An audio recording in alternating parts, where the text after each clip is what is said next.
Hi mga kaparm, it's TP Tuesday. Madaming tumaas na stocks during market open. Pero may mga nag-take profit ng intraday. Bumaba na uli yung price ng market below MA20, kaya konting ingat sa pag-trade mga kaparm. Check natin yung top 5 picks natin bukas. Tara guys, mag-chart na tayo. This is Farm Boss and welcome to my YouTube channel.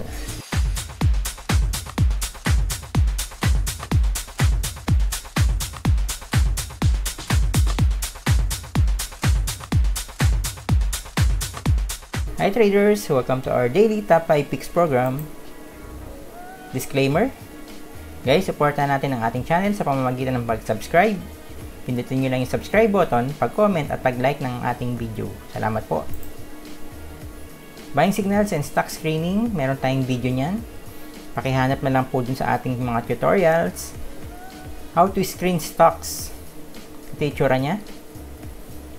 Explain ko dyan yung ating buying signals at kung paano ilalagay yung mga na-screen nating stocks sa spreadsheet. Ito yung top 5 picks natin para bukas, January 6, Wednesday. IMI, AT, NI, PX at SMPH. Check natin si IMI. So si IMI, bumalik siya sa ating top 5 picks kasi tumaas naman yung price niya. Mas lumapit pa yung price niya dun sa ating breakout level. Kanina may volume siya. Above average siya, yung RSI niya nasa 71 na. So kanina nag-breakout na to pero hindi niya na-sustain. Parang TP Tuesday nga yata talaga ngayon. Pero tingnan pa din natin. Baka naman mag-breakout to si IMI bukas. So yun pa din ang ating plan. Breakout level niya is 9.50. Bibili tayo 9.51. TP area natin, dito natin nakuha. Possible TP 10.32. Tapos possible gain natin 8.71%. Itong cut loss natin 9.22. Nakuha natin sa ating trade plan calculator. Guys, yung trade plan calculator natin, may tutorial video din tayo dyan. So, pakihanap na lang dun sa ating tutorial playlist. Okay guys, yan yung ating plan kay IMI. Next natin, si AT. So, sa AT, nagbalik din. So, kita nyo, red yung ano niya, red yung mga candles nila. Ito, tsaka ni 80, pero gain yung price. Itong si IMI, 0.86% yung gain niya kanina. Check natin sa 80.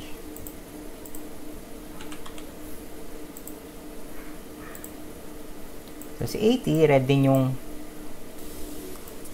candle niya. Pero yung price niya, bumalik lang uli dun sa price niya kahapon. 6.80. And malapit pa din sa ating breakout level. Kanina below average pa din yung volume niya. RSI niya nasa 68. Tingnan natin kung mag-breakout to bukas. Ang plan natin sa kanya, same pa din. Breakout level niya 6.89. Buy tayo after niya mag-breakout 6.90. Tapos possible TP natin. So, medyo malayo pinagkuhaan natin yan. Itong pick ng candle na to, tsaka yung support ng mga candles na to. Possible TP natin 7.49, possible gain 8.43. Tapos yung cut loss natin, nakuha uli natin sa ating trade plan calculator 6.69. So yan yung plan natin kay 80. Next natin, si NI.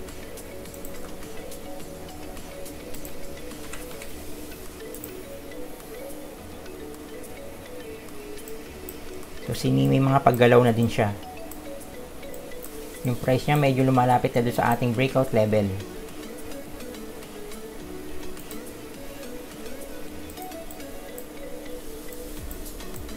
Ito yung box niya, breakout level niya. 3.29. So, bibili tayo after niya mag-breakout, 3.30.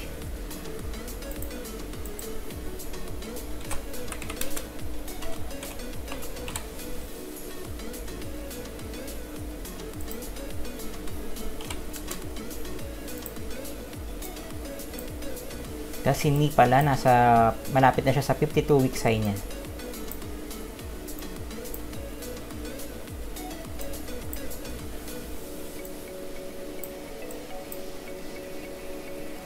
Yung target TP niya, check natin tong pick nito. And then itong pick dito.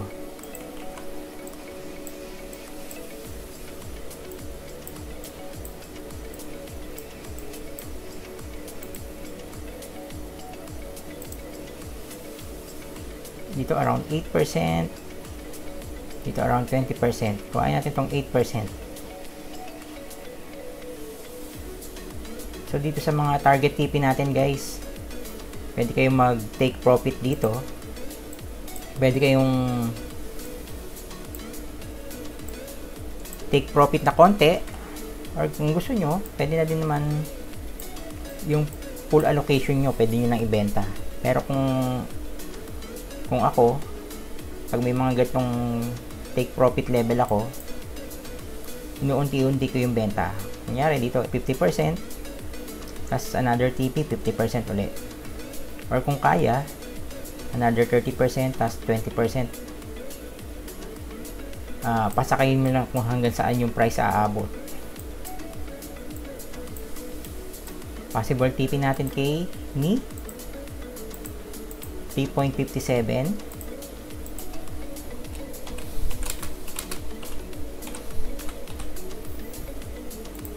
Tapos ang cut loss natin, check natin sa ating trade plan calculator.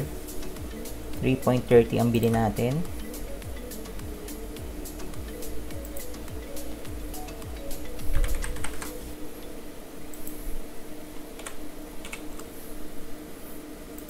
$3.20.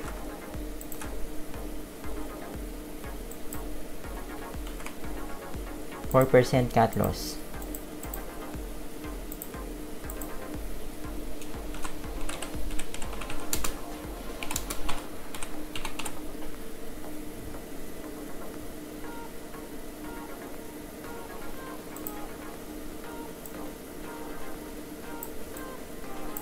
Check natin yung volume niya kanina, below average. RSI niya nasa 65. So, kung magbe-breakout to bukas, tingnan natin kung makukuha niya yung criteria ng ating buy signals. Okay guys, yan si Ni.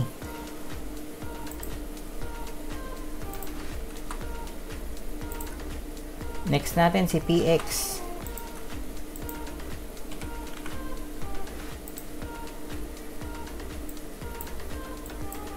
So, si PX medyo malayo-layo na din yung consolidation niya. Nag-consolidate siya start October 19. So, lampas magto 2 months na yata. Gawin natin siya ng Darvas box.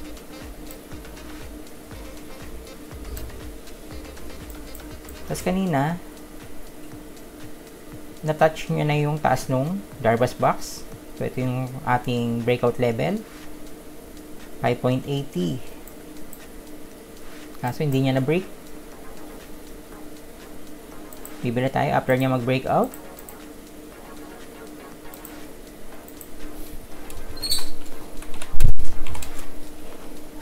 $5.81.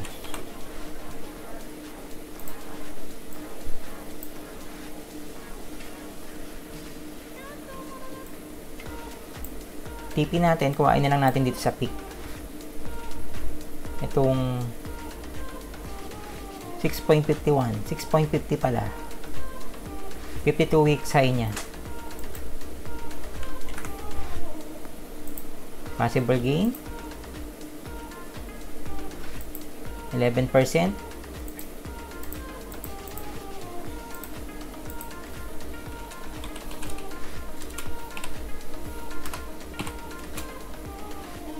38.50. Cut loss natin kay PX. Check natin sa ating trade plan calculator.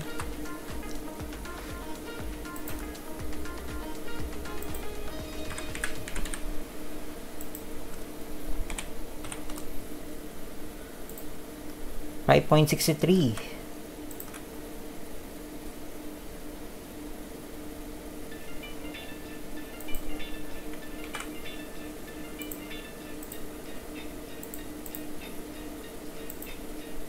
Ang ating 4% cut loss.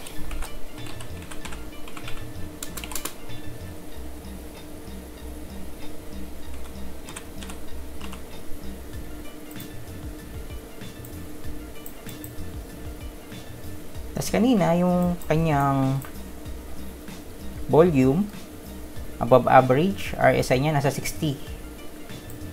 So kung magbe-breakout kung hindi above 70 yung RSI niya, 50% lang nung regular allocation na nilalagay natin sa stock yung ilalagay natin dito. Okay guys, yan si PX. Last natin si SMPH.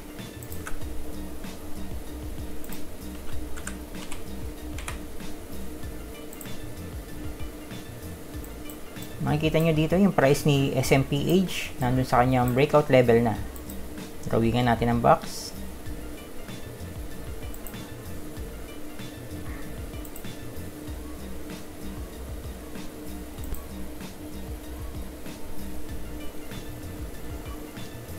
Breakout level niya 39.50. Bili tayo after niya mag-breakout 39.55.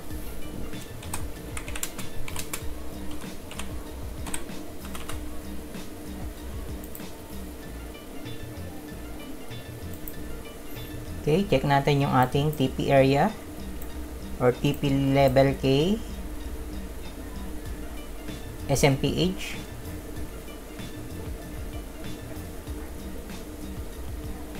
Tingnan natin tong area na to. So ayan, nag-resist yung price niya dyan. Itong mga candle na to. Possible gain 5%. So medyo maliit siya. Tingnan nyo na lang yung appetite nyo for gains sa mga stock. Possible TP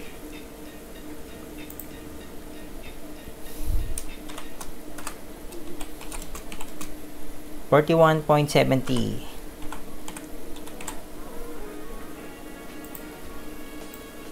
Ang cut loss natin kay SMPH, check natin sa ating trade plan calculator.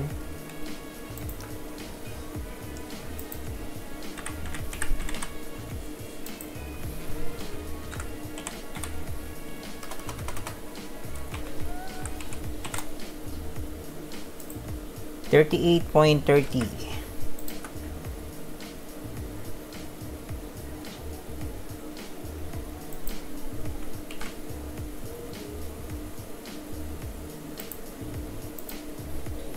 4% cut loss.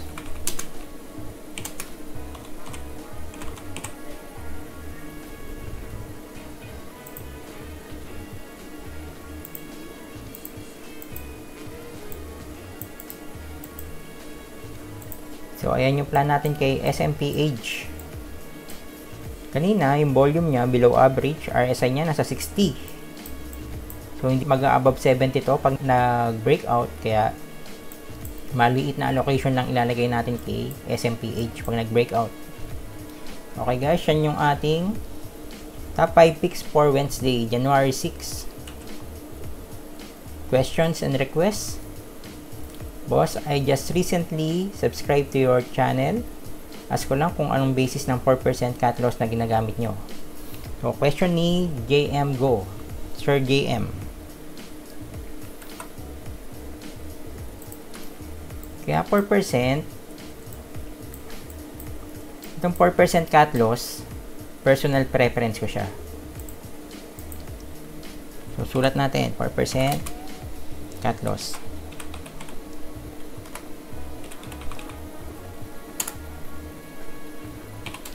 So, personal preference. Yan, 4% cut loss. Pwede din kayong gumawa ng inyong cut loss rule. Pero ito, personal preference ko. Kasi parang siya yung 4% parang hindi siya ganun kalayo dun sa aking buy area. So, kunyari, 3% yung aking cut loss. Saglit lang, ma-hit na siya. Kasi, pagkabili mo, may loss ka na kaagad yan na around 1.6% yata. So, konting galaw na lang, 3% na siya, diba? So, bibigyan ko siya ng konting leeway. Kaya, 4% yung cut loss ko. And another thing, ang aking target TP is 8% to 10%. So, yung 4% cut loss natin,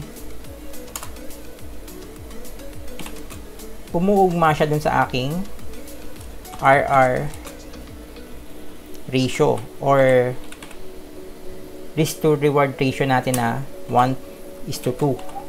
So, ito yung target ko din. So, yung RR ratio ko, ito yung target ko. Every 4% na talo ko, dapat 8% yung panalo ko. So, ganun siya. So, pasok siya dun sa aking trading system.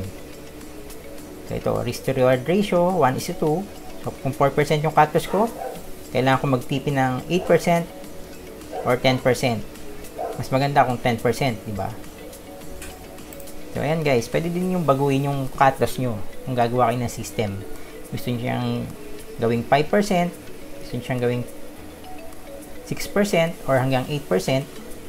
Basta itugmaan nyo siya dun sa target TP nyo. Kunyari, 5% yung cut loss nyo. Dapat meron kayong target TP na 10% palagi. Para pasok yung RR ratio nyo or risk to reward ratio nyo na 1:2. Pwede ko din naman kayong turuan ng bar or value at risk system. Pero ang problema dito guys, magkakaiba-iba tayo ng percentage ng cut loss. So, iba-iba tayo, hindi tayo lahat 4%. Kasi ang kinukuha nitong bar, depende dun sa laki nung inyong capital. Kunyari, 100,000 yung capital nyo. Tapos, ang i-reduce nyo lang dyan, kung gusto nyo, 1% lang. So, ang mangyayari, per trade nyo, dapat ang i-release nyo lang 1,000. Tapos, i-compute mo na lang tong 100,000, pag ihiwalay-hiwalay mo siya, na pwedeng ang risk mo lang is 1,000. For example, hatiin mo tong 100,000 sa 5. Magkakaroon ka ng 20,000 per trade.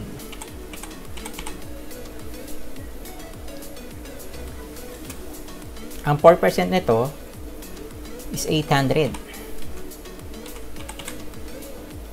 So, kung gagamitin naman natin itong bar, 1,000 yung 1% mo na i-release, magiging 5% yung cut loss level. So, ito 4%. 100. Pero kung gagamitin mo naman yung bar,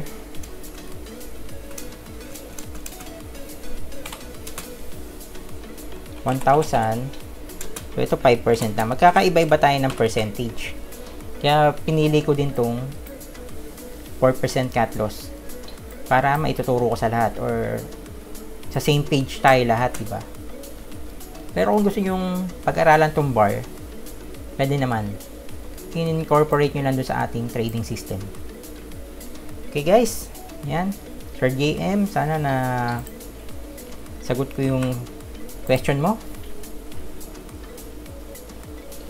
Doon na tayo sa ating FYI stocks. Check natin si FNI.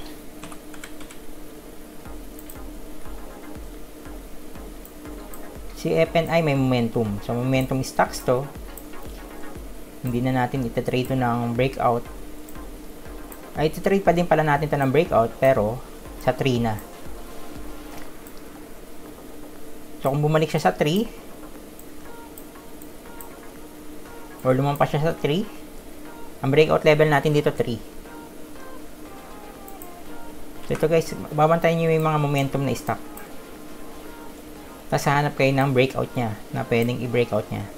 Ito, rule number 3. So, kung magbe-breakout siya dyan, pwede kong bumili.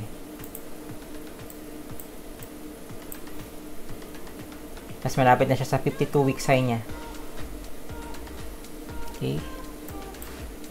So, ayan, bantay-bantayan nyo yung mga momentum stocks kasi momentum traders din tayo.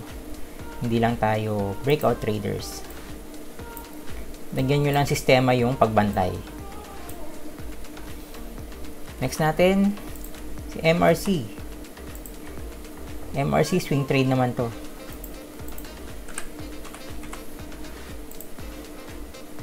So, lately, nagkakaroon siya ng volume tsaka ng gain.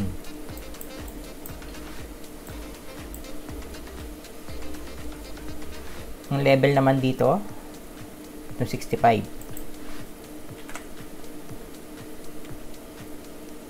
Ito dapat ma-break niya, itong candle na to. Kaya siya swing trade, kasi ito yung breakout level niya. Kung box breakout ang gagamitin natin, ito yung resistance niya. Pero kung swing trade, ito. Pwede pa siyang i-swing trade kasi mataas pa yung kanyang pwedeng itaas bago ma-hit yung resistance. 10%.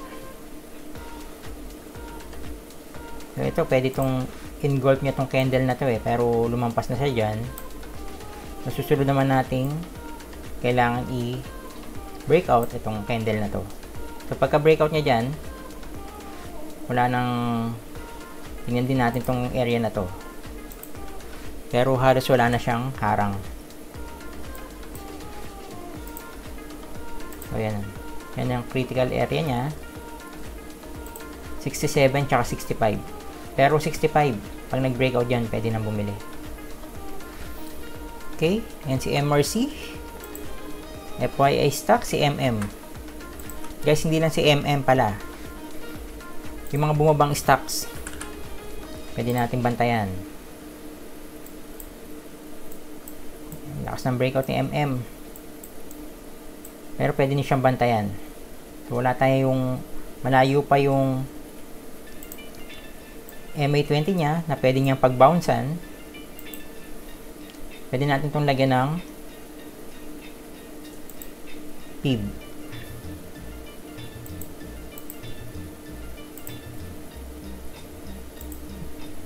Kung makikita ko yung PIB ko. Ano nga ba yung PIB na yun? Ito.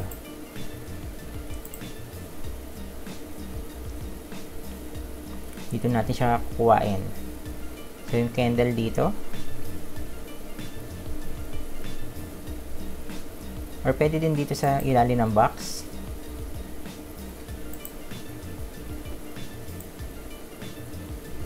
Or dito na lang sa wick. Yan. Tingnan nyo yung mga level sa PIB. So, malapit na siya sa 7.32. Yung 3.82% ng PIB natin. Ito. So, bubantayan natin siya dyan. Tingnan natin kung ano yung magiging reaction niya pag tumama dito sa 7.32. Pag bumaba pa siya dyan, dito na natin siya abangan. So, titingnan lang natin yung reaction nila dito sa mga levels na to. Kung nag-bounce siya dyan, or nagka-green candle, tingnan natin kung pwede nang bumili. So, hindi lang ito si MM. Pwede din natin bantayan si ACE-N. Si ACE-N din bumaba kanina Itong mga stocks na to, may mga momentum sila kaya pwede natin bantayan. Lagyan uli natin ng PIB. Dahil malayo pa yung MAs niya. Yun. So, malapit na siya sa kanyang 3.82% na PIB. PIB area niya. Tingnan natin kung ano magiging reaction niya dito. Kung magbabounce siya dyan, check natin kung makakabili na tayo. Hintayin lang natin. Sana meron siyang structure dito kung magbabounce siya. Dito sa area to, sana magkaroon siya ng structure na pwede nating i-break out. Gawa ng box, then i-break out niya. Or candle na pwede niyang i-engulf. Yan, titingnan natin yan, mga area na yan. Kung bumaba pa siya dyan, dito na natin aabangan. Si AceX din yata, bumaba din eh. Hindi natin si AceX.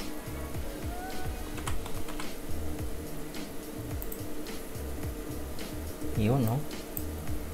Abangan ulit natin. AceX. Bigyan natin yung PIB. So, nandito na siya. Malapit na siya sa 5.00. Malapit na siya dito sa 50%. 12.79. Mukhang nag-bounce siya dun kanina. Tingnan natin. The same technique pa din. Engulfing candle or kung may break siyang resistance. Okay guys, yan yung ating FYI stocks. Next natin. Open port. Ito, SIPA. Kanina, nabenta ko na yung kalahati. Kaso nga lang problema, may problema si broker na call. So, binenta ko to kanina. Check na nga natin yung chart ni PA.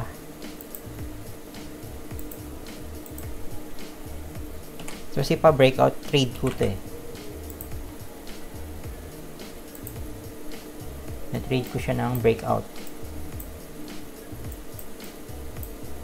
Tapos ito, kita nyo meron tayong level dyan.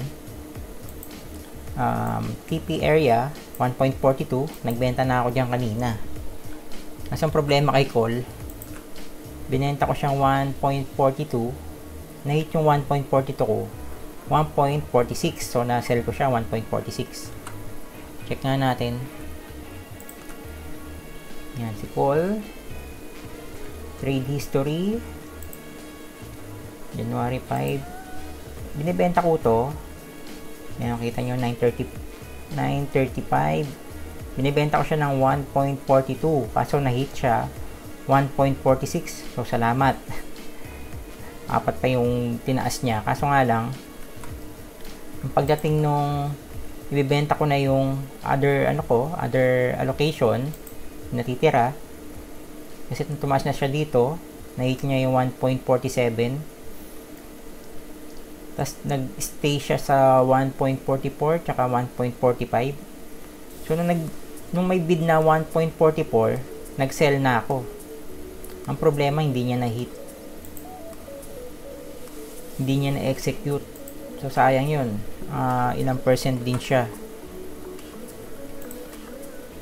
Ayan, kung na-hit yung 1.44 ko, sana meron pa akong 2,000 tsaka 19% na gain. So ngayon, ang gain ko na lang, dahil hindi na-hit, hanapin natin si call. Tignan natin. O yan, sayang 11%. Sayang yung 8% gain. Dapat 2,000 na to, 800 din yung nawala. Dapat 26,000 na tong aking current equity value. So sayang, sana maayos ni Cole yung kanyang system. Makapag-trade tayo na maayos. Okay guys, yan na yung aking open port. Yung quote natin, kagaya din ng kahapon. Kasi tingin ko importante ito. If you do not manage risk in trading, then nothing else you do really matters. In the long run, you will just give back any profits. So guys, kung kumita kayo ng Monday, huwag nyo na ibalik yung mga profits nyo. Hintayin nyo muna mag-settle siguro yung market. Trade small, kung magte-trade kayo. And then, practice nyo yung cut loss. So, iwasan natin yung Superman syndrome. Ingat palagi. Huwag nyo kakalimutan yung risk management nyo. Okay guys, salamat sa panonood. Please subscribe to our channel, like and comment. Pakipindot na din yung bell sa ilalim para ma-notify kayo pag may bago akong video na inilabas. Supportahan po natin ang ating channel. Good luck sa atin bukas and God bless.